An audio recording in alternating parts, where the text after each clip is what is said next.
Hello guys, सलेंटर hair. तो चलिए कल के लिए प्लान बना लेते हैं कि कल कौन सा कंडीशन में कैसा ट्रेड लेने वाले हैं और क्या क्या फैक्टर्स है जो हमें ध्यान में रखना चाहिए ताकि ये ट्रेड में कोई गलती ना करे।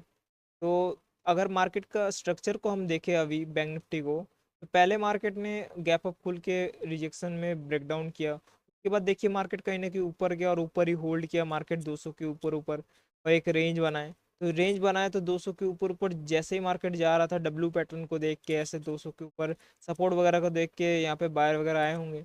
और दूसरी बात है, डे हाई के आसपास से मार्केट काफ़ी बार यहाँ पे रिजेक्शन लिया, यहाँ पे रिजेक्शन लिया, यहाँ पे रिजेक्शन लिया। तो यहाँ पे भी दूसरे लोग सेल कर रहे थे। तो रेंज में बेसिकली क्या होता है, बायर भी आते हैं और सेलर भी आते हैं।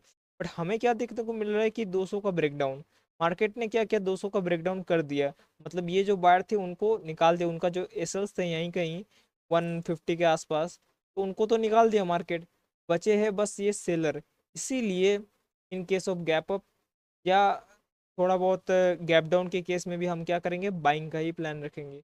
अगर मार्केट मान के चलिए 52,200 के ऊपर ऊपर गैप अप मिलता है तो उस केस में थोड़ा बहुत रिजेक्शन आके भी मार्केट ऊपर जा सकता है, या फिर डायरेक्टली भी नहीं जाएगा अगर 200 के ऊपर ऊपर मिलता है। अगर मार्केट मान के चलिए 280 के आसपास या फिर 260 के आसपास अगर मार्केट ओपनिंग देता है, उस केस में क्या हो सकता है कि मार्केट थोड़ा बहुत सेलिंग में आ सकता है, बट ऐसा नहीं कि क्लोजिंग प्राइस का ब्रेकडाउन आ जाएगा। 200 का भी ब्रेकडाउन नहीं करेगा, इतना भी मैं कह सकता हूँ। थोड़ा बहुत सेलिंग आके वो चल जाएगा ऊपर, है ना। और अगर मार्केट मान के चलिए 52,000 के ऊपर ऊपर रहता है, तब तक हम बाइंग का ही प्लान रखेंगे, है ना। बाइंग का ही प्लान रखेंगे। यहाँ पे कोई डाउनफॉल वगैरह कुछ आना नहीं चाहिए, डायरेक्टली ग्रीन कैंडल बनना चाहिए और उसी हिसाब से रिट्रेसमेंट पे हम बाई कर सकते हैं।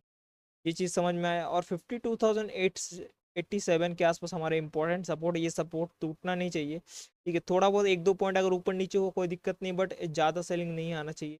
इसके नीचे सेलिंग आएगा तो कहीं ना कहीं दिक्कत है फिर मार्केट में। फिर may be market sentiment change हो सकता है। अगर इसके नीचे गैप डाउन मिलता है तो कहीं ना कहीं मार्केट, ये जो सेलर है ये अच्छे प्रॉफिट में आ जाएंगे, तो इनको मे बी रिट्रेसमेंट करके 52,000 का ब्रेकडाउन करे। ये चीज़ ध्यान रखना। तो ये चीज़ें थे जो ध्यान रख के हमको ट्रेड लेना है कल। कि निफ्टी का भी बात करें तो निफ्टी भी कुछ ऐसे स्ट्रक्चर बनाई, यहाँ पे भी कोई रिट्रेसमेंट कुछ खास किया नहीं, तो मे बी यहाँ पे गैप डाउन देखने को मिले निफ्टी में भी, हिसाब से देखना पड़ेगा। ओवरऑल देखिए यहाँ पे बाइंग का ही प्लान है।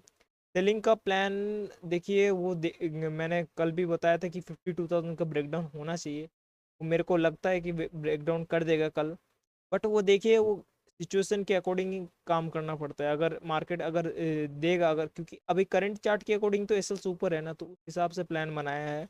बाकी कल हो सकता है कि 52,000 का ब्रेकडाउन हो जाए।